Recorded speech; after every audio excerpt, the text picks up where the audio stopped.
मला वाटतं मेट्रो जेव्हा आपण म्हणतो मेट्रो रेल तेव्हा सगळ्यात पहिला ऑप्शन असतो तो म्हणजे चालत जाणे. पण आपल्याकडे PMPMLच्या बसेसच इतक्या कमी आहेत की मेट्रोला फीडर देऊन शिवाय इतर भागामध्ये इतर सेवा पुरवणं यासाठी आपल्याला आत्ता जेवढ्या बसेस आहेत त्याच्या दुप्पट बसेस लागणार आहेत. खाजगी वाहनांवरती आपण इतकं अवलंबून आहोत याचं कारण म्हणजे की त्यांचे लाड खूप झालेले आहेत आत्तापर्यंत. तर कुठंतरी हे कडू औषध घ्यायची गरज आहे. पुणे महानगरपालिकेने 2018 मध्ये पार्किंग पॉलिसी मंजूर केली आहे, पण त्याची शून्य अंमलबजावणी झालेली आहे. बस वेळेवर येत नाही का तर ती वाहतुकीत अडक. परंतु दुर्दैवाने जी काय अनेक कारणं असतील, अनेक रस्त्यांवरची BRT आपण उखडून टाकली. बरेचसे तज्ज्ञ असं म्हणतात की BRT ही फेल गेली नाही, BRT ही फेल केली गेली. परंतु लोकांना पोटात का दुखायचं? मी माझ्या गाडीत आहे, बसला एक वेगळी लेन मिळते, मला मिळत नाही. नाही मिळणार, तुमचं खाजगी वाहन आहे. ह्याच्यामध्ये पादचाऱ्यांचा कोणीच विचार केला नाही. अर्बन स्ट्रीट डिझाईन गाईडलाईन्स आहेत, पादचारी धोरण आहेत, पार्किंग धोरण आहे, अशी अनेक कागदावरती अत्यंत उत्तम धोरणं पुणे महानगरपालिकेची आहेत. परंतु त्याची अंमलबजावणी होत नाही, हे दुर्दैव आहे. म्हणजे 1 लाख लोकसंख्येला 50 बसेस असं गुणोत्तर सांगितलेलं आहे. त्याप्रमाणे आपल्याला 4-5 हजार बसेस जर हव्या आहेत आणि आज आपल्याकडे 2-2.5 हजारच बसेस आहेत. दोन्हीही महानगरपालिकेला पिंपरी चिंचवड अर्थात करतंय आता, पण पुणे महानगरपालिका ह्या रेसमध्ये खूप मागे पडलेली आहे.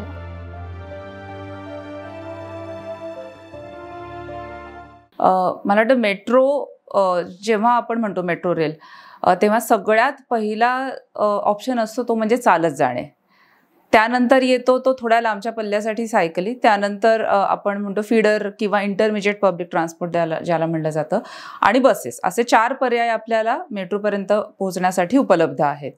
बऱ्याच जणांना वाटतं की मेट्रो रेल्वेमध्ये पार्किंग नाही, मेट्रो स्टेशनवरती पार्किंग नाही आहे आणि त्याच्यामुळे मग आम्ही आमची गाडी घेऊन जायचं कसं आणि मग आम्ही आमची 2 व्हीलर लावणार आणि मेट्रोनी प्रवास केला पाहिजे. परंतु आपल्याला हे लक्षात घ्यायचं आहे की मेट्रोचे जितकी प्रवासी संख्या आहे त्याच्या 10% जरी आपण प्रवाशांसाठी पार्किंग बांधायचं ठरवलं तरीही ते मेट्रो स्थानकाहून मोठं होईल. कारण मेट्रोनी जर वापरायची असेल तर चालणे, बस, सायकल, रिक्षा याशिवाय काही पर्याय नाही. त्यामुळे सगळ्यात आधी दोन्ही महानगरपालिकांना जवळचे फुटपाथ जे आहेत मेट्रो स्थानकांच्या आजूबाजूचे ते उत्तम करणं. किमान 1 किलोमीटरपर्यंतचे फुटपाथ, म्हणजे मला चालत जाता आलं पाहिजे. जे 1 किलोमीटर टप्प्यामध्ये राहत आहेत त्यांना सलग उत्तम चालता येईल असा फुटपाथ जर मिळाला तर ते चालत जाऊ शकतील. त्यामुळे हा सगळ्यात पहिला आणि सोपा पर्याय आहे आणि कमी खर्चिक म्हणेन मी. दुसरा पर्याय येतो तो म्हणजे ज्यांना सायकल चालवता येते त्यांना सायकल चालवून मेट्रोनी परमिशन पण केलेली आहे की आपण सायकलनी प्रवास पण मेट्रोतनं करून घेऊ शकतो. तर सायकलिंगचा उत्तम पर्याय आहे. त्यासाठी सायकल स्नेही रस्ते बनवणं. आता लोक म्हणतात की प्रत्येक रस्त्यावरती सायकल ट्रॅक कसा बांधणार?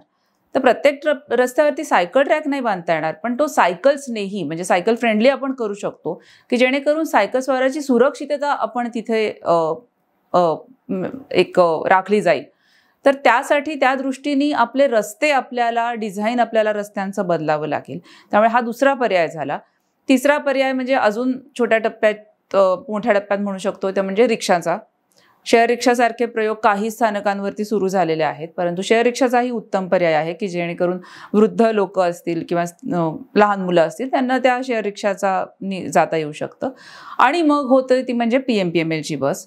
आता काही स्थानकांवरती PMPMLच्या बसेसची एक ठराविक अंतरापर्यंत जाण्याची फीडर सर्व्हिसेस आहेत, पण आपल्याकडे PMPMLच्या बसेसच इतक्या कमी आहेत की मेट्रोला फीडर देऊन शिवाय इतर भागामध्ये इतर सेवा पुरवणं यासाठी आपल्याला आत्ता जेवढ्या बसेस आहेत त्याच्या दुप्पट बसेस लागणार आहेत.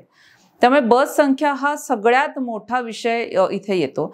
आणि जेव्हा आपण मेट्रोसारखा उत्तम प्रकल्प, एवढा खर्चिक प्रकल्प करतो त्याच्या खूपच कमी टक्के किंमत ही बसची असते, तर ती आपण विसरतो.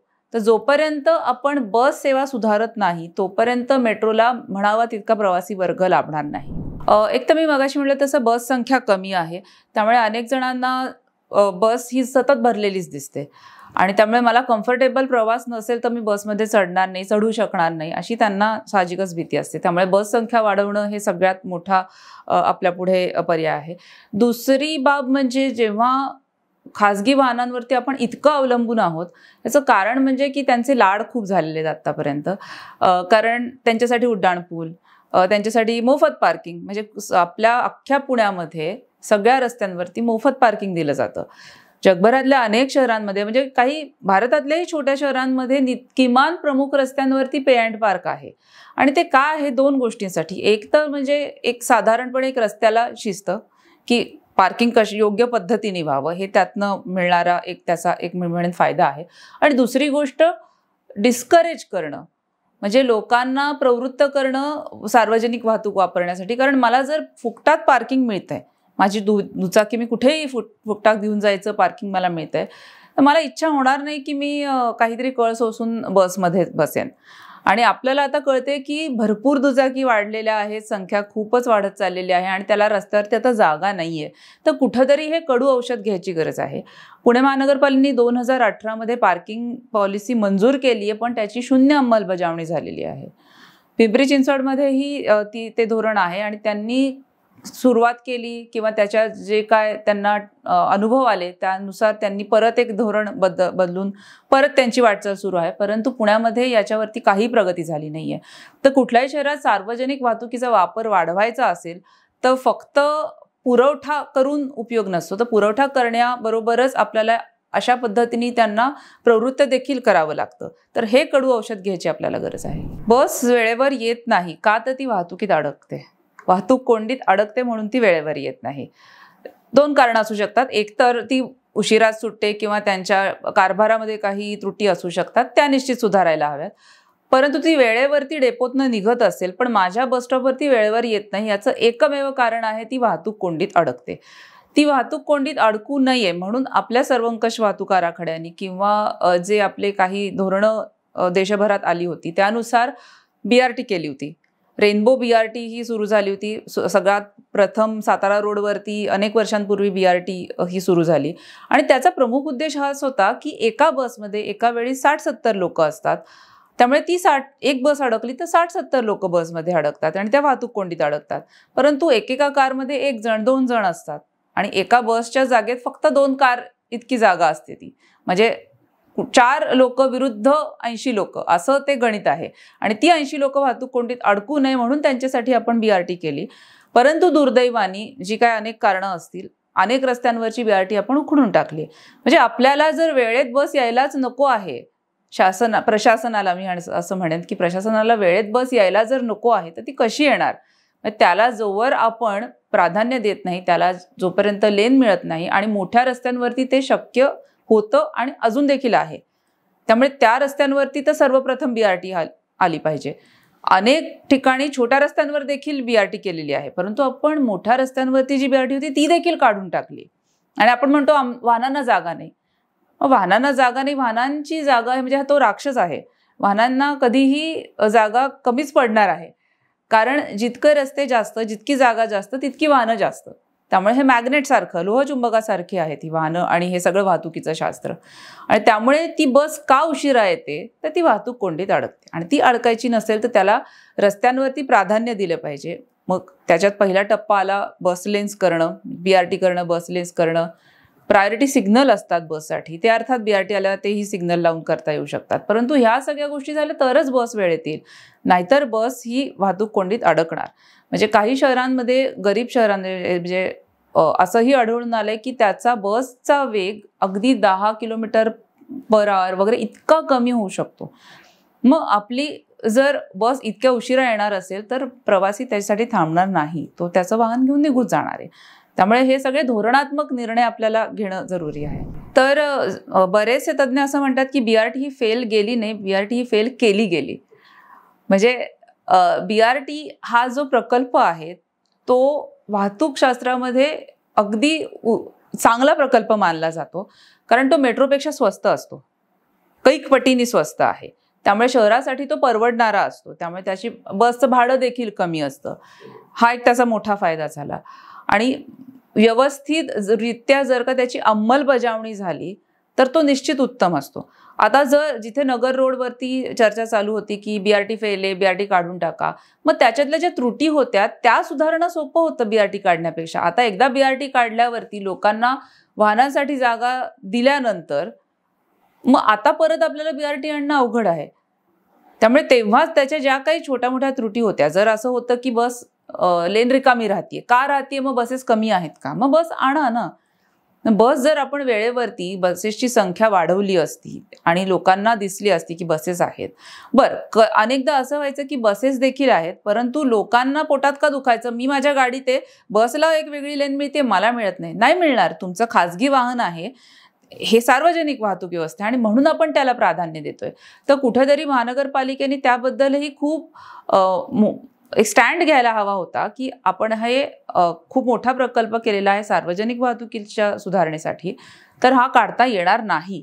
परंतु तो न घेता नगर रोडवरती आपण BRT काढून टाकलेली आहे. तर मला असं वाटतं की ती फेल झाली नाही, ती फेल केली गेली की कोणी त्याच्याकडे लक्षच दिलं नाही किंवा PMPMLला त्याबाबत विचारलं देखील गेलं नाही की BRT आम्ही या रस्त्यावरची काढतोय, तुमचा प्लॅन बी काय आहे किंवा आम्ही काढतोय, तुमचं मत काय आहे. हे सगळा अभ्यास न करता किंवा त्याचा अहवाल देखील, खरं तर इतका मोठा प्रकल्प काढताना आधी तो जाहीर करायला हवा होता, त्याचा जो प्रकल्प रिपोर्ट त्यांनी केला असेल काढण्यापूर्वीचा, परंतु तो कुठेही सापडत नाही. लोकांना माहिती नाही की तो नक्की का काढली, असंच भासवलं जातं की ती फेल होती म्हणून काढली. पण त्यामागची कारणं काय आहेत किंवा खरंच ते शास्त्रीय कारण अभ्यास झाला होता का, हे कुणालाही माहिती नाहीये. त्यामुळे BRT मी असं म्हणेन की एक उत्तम प्रकल्प, पण आपण आपल्या पायावर धोंडा वारून घेतलेला आहे तो काढून, आणि आता परत हे सगळं पूर्ववत करणं आणि किंवा वाहनांना कोंडीतनं मुक्त करणं हे अवघड बनत चाललेलं आहे. तर म्हणूनच ना की जे ह्या जो अप्रोच आहे त्याला असं म्हणलं जातं की माणसं जाड होत गेली की त्यांनी मोठे कपडे विकत घ्यायचे की डायटिंग करायचं, असे 2 पर्याय असतात. पण असं झालंय की आपण वाहनं वाढतायत म्हणून रस्ते वाढवत चाललोय, तर आपण BRTची लेन पण गिळंकृत केली आहे त्या वाहनांसाठी, आणि तरीही आपण लगेचच बघतोय की प्रॉब्लेम सॉल्व्ह झालेला नाहीये. कारण मुद्दा तोच आहे की वाहनांची संख्या कमी करणं आणि सार्वजनिक वाहतूक वाढवणं हा एकच पर्याय असतो वाहतूक कोंडीवरचा, त्याला दुसरे कुठलेही पर्याय नाही. म्हणजे वाहतूक कोंडी कमी करायचं असेल तर शाश्वत वाहतुकीशिवाय पर्याय नाही. आणि त्यामुळे आपल्याला असं दिसतंय की नगर रोडवरती अजूनही प्रयोगच चालू आहेत. आणि हे करताना मी असं म्हणेन की वाहनं आणि बसेसच्या मधला जो हे काय होतं, भांडण होतं असं म्हणूयात आपण, की खाजगी वाहन चालकांना वाटत होतं की आमची जागा गेली आहे, ह्याच्यामध्ये पादचाऱ्यांचा कोणीच विचार केला नाही. नगर रोडवरती रस्ता क्रॉस करणं महामुश्किल होतंच, आणि ते बस लेन काढल्यावरती, कारण अजून एक मधला टप्पा त्याच्यातनं गेला, अजूनच मुश्किल झालंय. म्हणजे त्यांचा तर कोणीच विचार इथं केला नाही. म्हणजे आपण इतकं वाहन केंद्रित धोरणं झालेली आहेत की आपल्याला चालणारा माणूस दिसत देखील नाही. म्हणजे ही किती दुर्दैवाची बाब आहे. आणि माणूस हा चालणारा प्राणी आहे, तर आपण हा एक बेसिक घटकच विसरत चाललेलो आहे. मला वाटतं की नगर रोडवरचा म्हणूनच कितीही अजून ती लेन काय अजूनही काय गोष्टी करूनही मोठी जागा दिली तरीही जोपर्यंत वाहन संख्येवर आपण नियंत्रण आणत नाही, रादर वाहन वापरावर आधी आणायला लागेल आणि मग आपल्याला वाहन संख्येवर देखील आणायला लागेल. पण वाहन वापरावर आणण्यासाठी म्हणलं तसं 2 पर्याय, एक तर बसेसची संख्या वाढवणं आणि दुसरी गोष्ट पे अँड पार्क करणं, की जेणेकरून लोकांना वाटेल की माझे जर पैसे जात आहेत, एका पार्किंगसाठी मला 5 रुपये द्यायला लागत आहेत, जवळचं अंतर आहे, मी चालत जाईन. तर हे सगळं आपल्याला करणं आवश्यक आहे. आता पुढे जी मेट्रो येणार आहे ती हिंजवडीची मेट्रो आपण वाट बघतोय सगळेजण. तर निश्चितच IT पार्कमध्ये जे आहेत त्यांना त्याचा निश्चित फायदा होईल. परंतु मी परत म्हणते तसं ना की जोपर्यंत आपण खाजगी वाहन वापरणं अवघड करत नाही तोपर्यंत हा मुद्दा सुटणार नाहीये. म्हणजे जेव्हा ही मेट्रो केली गेली तेव्हा सगळ्या वाहतूक तज्ञांचं मत होतं की फ्लायओव्हर करायला नको, कारण जेव्हा आपण एखादा उड्डाणपूल करतो तर तो खाजगी वाहनांना अजून आकर्षित करतो. आपल्याला जर लोक मेट्रो वापरायला हवी होती तर खाजगी वाहनं जाऊ देत ना, त्यांचं ते जोपर्यंत त्यांना कोंडीत अडकत नाही तोपर्यंत ती मेट्रो कशी वापरणार. आणि आपण जर सार्वजनिक वाहतुकीचा प्रकल्प करतोय तर एकदा तो फ्लायओव्हर काढून टाकला होता, तो परत 2 मजली 3 मजली बांधून जे काय केलेलं आहे तर तो नको करायला हवा होता. आणि हे माझंच नाही तर अनेक वाहतूक तज्ञांचं तुम्ही कुठल्याही पुण्यातल्या किंवा जगभरातल्यांना जरी विचारलं की मेट्रोच्या खाली फ्लायओव्हर का, तर हे खरं तर विरोधाभास आहे. तर त्यामुळे मेट्रो केली आहे, ठीक आहे, उत्तम आहे. ती मेट्रो जेव्हा चालू होईल तेव्हा तरी किमान सुरुवात आपण पे अँड पार्कपासून केली पाहिजे, की जेणेकरून लोकांना त्या रस्त्यावरती आरामात पार्किंग आणि मोफत पार्किंग मिळणार नाही. तो एक आहे मुद्दा.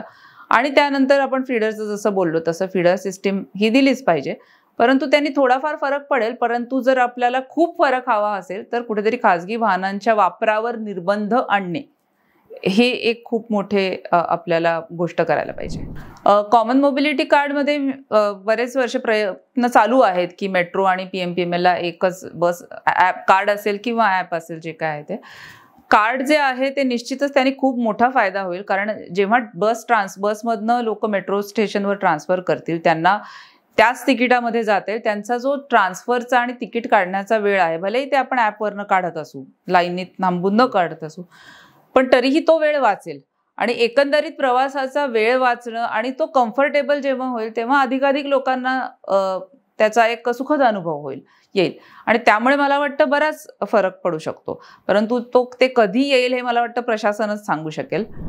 इलेक्ट्रिक वाहनं आणण्यामागचं महत्त्वाचं कारण एक म्हणजे एअर पोल्युशन. आपले बरीच शहरं ही प्रदूषणाच्या धोक्यामध्ये आहेत, धोक्याची पातळी ओलांडली आहे तशा पद्धतीची आहेत. आणि त्यामुळे इलेक्ट्रिक वाहनं आणून आपण त्याला म्हणतो टेल पाईप एमिशन्स कमी करणं, म्हणजे जे शहरांमध्ये होतंय ते तरी प्रदूषण कमी करणं. पण ते करताना परत असंच झालेलं आहे की तो आणि वाहतूक मुद्दा ह्या एकत्रितरित्या बघितला गेला पाहिजे.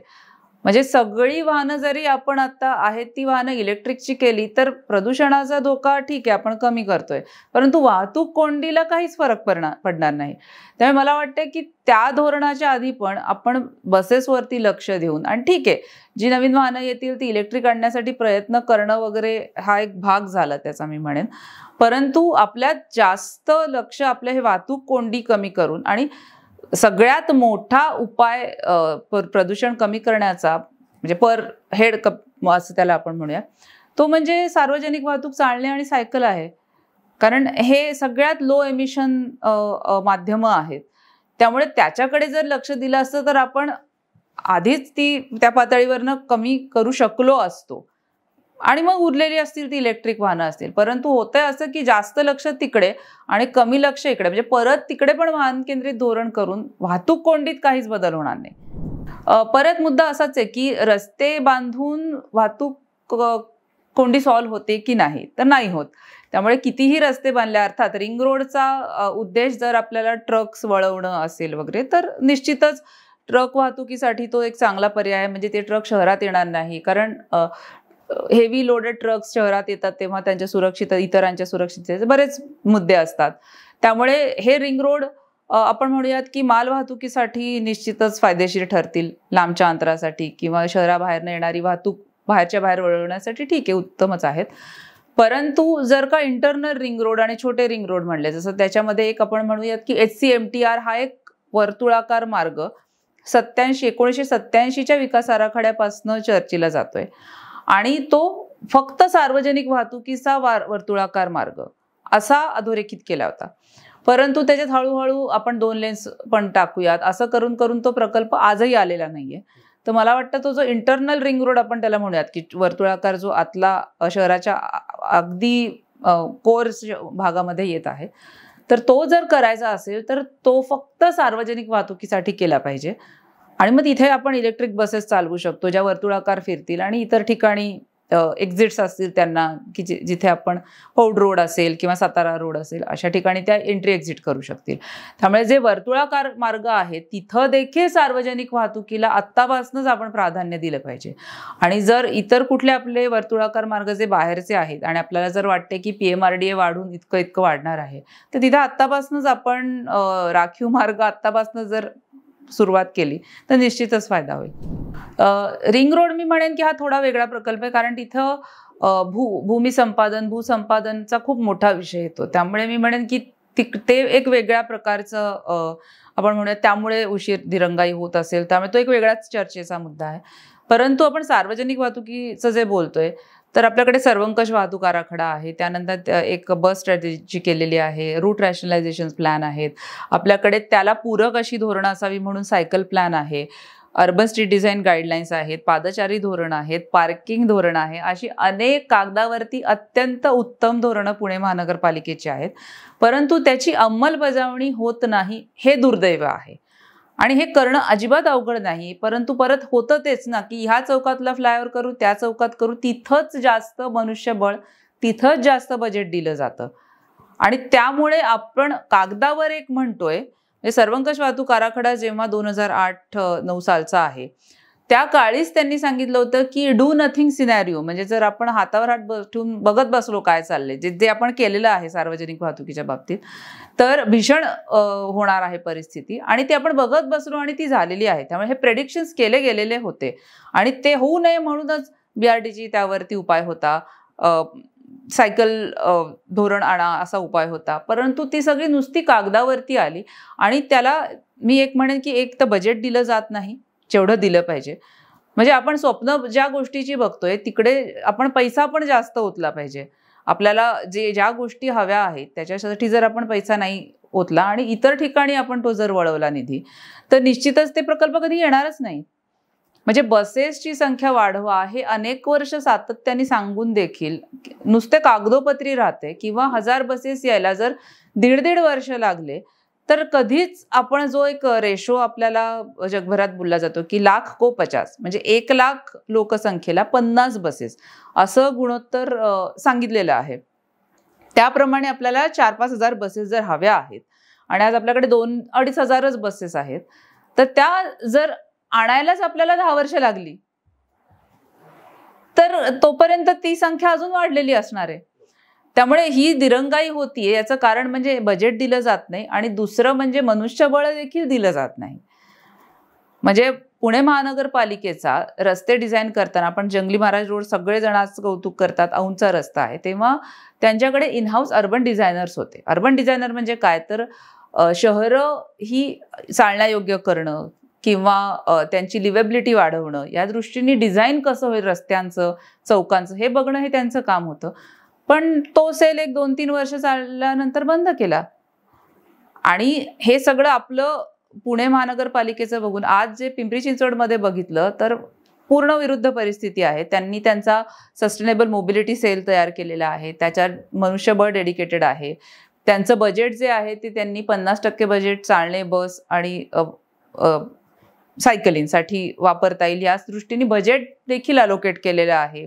त्यामुळे आपण फरक बघू शकतो की त्यांच्याकडे इतक्या भराभर रस्त्यांची फुटपाथची कामं सुरू आहेत.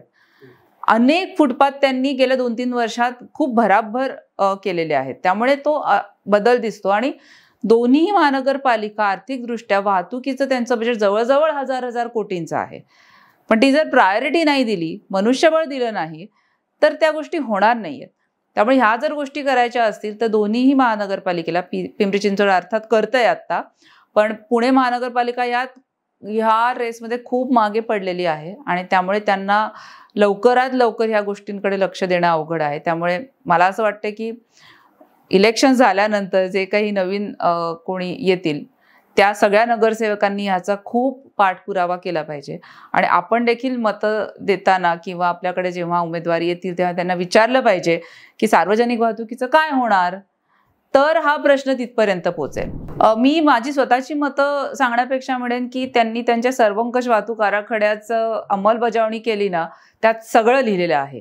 म्हणजे अगदी त्यातच लिहिलेलं आहे की बसेसची संख्या वाढवणं, BRT करणं, जिथे सायकल ट्रॅक आहेत, आपला सायकल प्लॅन आहे, त्यामध्ये सायकल ट्रॅक कुठे करायचे, कुठे फक्त पेंटेड लेन्स असतील, कुठे ट्रॅफिक कामिंग म्हणजे इतर वाहनांचा वेग करून सायकल सुरक्षा वाढवणं असेल, हे सगळं लिहिलेलं आहे. त्यामुळे टप्प्याटप्प्याने आधी बसची संख्या वाढवणं, त्यानंतर BRT पूर्ववत करणं, हा एक मोठा एक्सरसाइज पुणे महानगरपालिकेसाठी होणार आहे. मेट्रो आपण करतोच आहोत आणि मेट्रोला पूरक ह्या जोडता येतील अशा दृष्टीने प्रयत्न करणं, सायकल प्लॅनची अंमलबजावणी करणं आणि पार्किंग धोरण हे सगळ्यात पहिलं आणणं हे फार गरजेचं आहे. कारण कसं आहे ना की खूप जण म्हणतात की आधी आम्हाला बस द्या आणि मग पार्किंग धोरण करा, मग पे अँड पार्क करा. पण तसं नसतं. खाजगी वाहन ही स्वतःची गोष्ट आहे, स्वतःच्या वापरासाठी आहे. त्यामुळे त्यासाठी पे अँड पार्क असणं हे आवश्यक आहे. ही काही सार्वजनिक वाहतुकीची गोष्ट नाहीये. म्हणजे जिथं आपण कुठलीही आपण म्हणूयात की सार्वजनिक शाळा असतील, सार्वजनिक इतर रुग्णालय असतील, यांना सबसिडी दिली जाते किंवा यांच्यासाठी आपण एक वेगळी धोरणं आखली जातो. परंतु हे जर खाजगी हॉस्पिटलमध्ये तुम्ही गेला तर तुम्ही तिथं ते अप्लाय होत नाही ना. किंवा खाजगी शाळांमध्ये गेला तर तिथं आपण म्हणत नाही ना की मला फुकटात शिक्षण द्या, का तर ते खाजगी आहे. तसंच खाजगी वाहन स्वतःची गरज आहे, त्यामुळे त्याच्यासाठी एक कमीत कमी शुल्कापासून तरी आपण सुरुवात केली पाहिजे. खरं तर ते शुल्क जितकं जास्त तितकं खाजगी वाहनं वापरण्याचा प्रमाण कमी, असं हे गणित आहे. परंतु आपण सुरुवात निदान कमीत कमी पैशापासून तरी करू. त्यामुळे मला वाटतंय की ह्या सगळ्यामध्ये पे अँड पार्क धोरण त्वरित आणणं हे फार गरजेचं आहे. आणि त्या जोडीने बसेसची संख्या वाढवणं हे अर्थातच जे काय सर्वंकष वाहतूक आराखड्यात दिलाय त्या सगळ्या गोष्टी आपण केल्या पाहिजेत. BRT काढताना अजिबात ऐकला गेलेला नाहीये आणि तो जर ऐकला असता आणि बस प्रवाशांची मतं कुठं पुढं चालली नाहीत आणि म्हणून आम्ही म्हणतो की त्याचा जो अहवाल आहे तो दाखवा आम्हाला. जर बस प्रवासी म्हणले असतील की हो काढून टाका ना BRT, तर म्हणले का नाहीत? त्यांना विचारलंच नाही कोणी. PMPMLला विचारलं नाही तर PMPMLनी पत्र पाठवली होती की BRT काढू नका. परंतु त्यांच्याशी चर्चा होणं, पुण्यात अनेक स्वयंसेवी संस्था आहेत त्यांच्याशी चर्चा होणं, बरं तेव्हा एक BRT कमिटी होती, NMT नॉन मोटराइज ट्रान्सपोर्ट म्हणजे वॉकिंग सायकलिंगची कमिटी होती, या सगळ्या कमिट्या होत्या.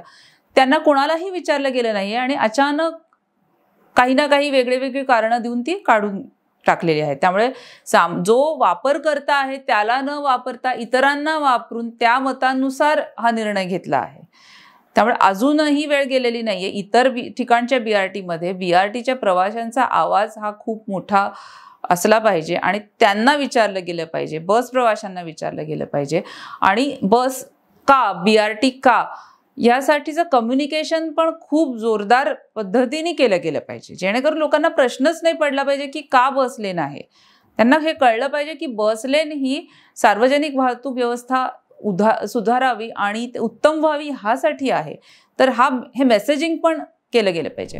निश्चित खूप बदल होतील. म्हणजे मी जर मागासपासून म्हणते की आपलं धोरण आहे सर्वंकष वाहतूक आराखड्याचं, त्यात आपलं ध्येय होतं 2025 पर्यंत, म्हणजे 25 येऊन पण गेलं, तोपर्यंत आपण 80-20 म्हणजे फक्त 20% खाजगी वाहनांचा वापर असेल आणि 80% हा इतर चालणे, बस, सायकली, मेट्रोंचा वापर असेल, असं त्याच्यात ध्येय होतं, जो आज 50% आहे. तर 50% खाजगी वाहनांवरनं तो 20% वरती आणायचा असेल तर आपल्याला दुसरीकडे हा सगळा वापर वाढवला पाहिजे आणि ते वापर लवकरात लवकर ही जर आपण धोरणं जी करून ठेवली आहेत त्याची जर अंमलबजावणी केली तर ते होऊ शकतं. आणि कुठल्याही शहराचं हेच झालेलं आहे की जेव्हा इथपर्यंत बुडायची वेळ आली तेव्हा खडबडून जागे होऊन त्या शहरांनी, अगदी युरोपियन शहरांनी पण U-टर्न घेऊन सगळ्या गोष्टी पूर्ववत आणण्याचा प्रयत्न केला. आणि आता आपण बघू शकतो की पॅरिस असेल किंवा युरोपातली अनेक शहरं कार मुक्त कसं होता येईल या दृष्टीने विचार करतायत. म्हणजे ती इतकी पुढे पोहोचली आहेत. त्यांनी ह्या सगळ्या दिव्यात त्यांना जायला लागलंय. आपणही गेलोय. म्हणजे कुठलीही गोष्ट मला वाटतं अशक्य नाहीये. त्यामुळे मी आशावादी आहे की हे होऊ शकतं, परंतु जे आपले धोरणं आहेत ते त्यांची अंमलबजावणी करण्याची गरज आहे.